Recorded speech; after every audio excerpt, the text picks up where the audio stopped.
है न बोलता है। दास तो आप सबसे सीखने के लिए आता है। आप सबके चरणों में कुछ न कुछ हमेशा सीखता रहता है। महापुरुषों, यह न गाने का विषय है और न बहुत बड़ा जो है विस्तार करने का विषय है। यह केवल गुरु के ज्ञान से आत्मबोध कर लेना,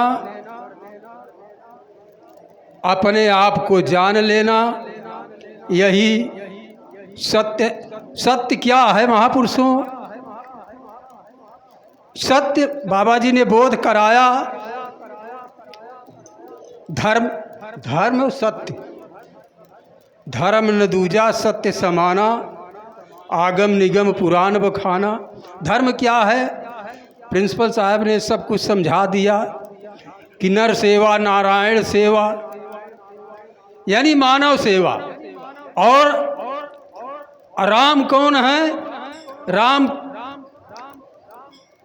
अभी कोई बहन जी गा रही थी कि मेरे राम आएंगे। राम तो सर्वत्र व्याप्त हैं, लेकिन वह राम को का दर्शन कराने वाला समय का हाकिम सद्गुरु है। जब तक ऐसा सद्गुरु नहीं मिलेगा तब तक हमको इसका बोध नहीं होगा।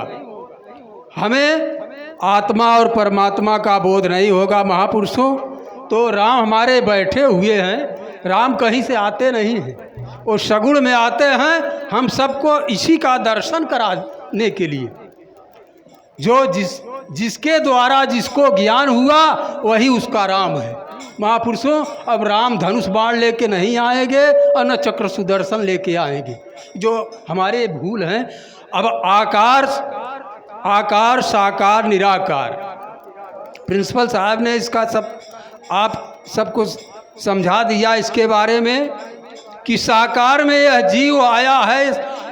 जीव कह लो या ब्रह्म कह लो या ईश्वर कह लो, यह जीव ही ब्रह्म है। लेकिन जब तक इसको ब्रह्म का ज्ञान नहीं होता तब तक यह जीव कहलाता है। जब ब्रह्म ज्ञान हो जाता है तो यह स्वयं शिव स्वरूप है महापुरुषों।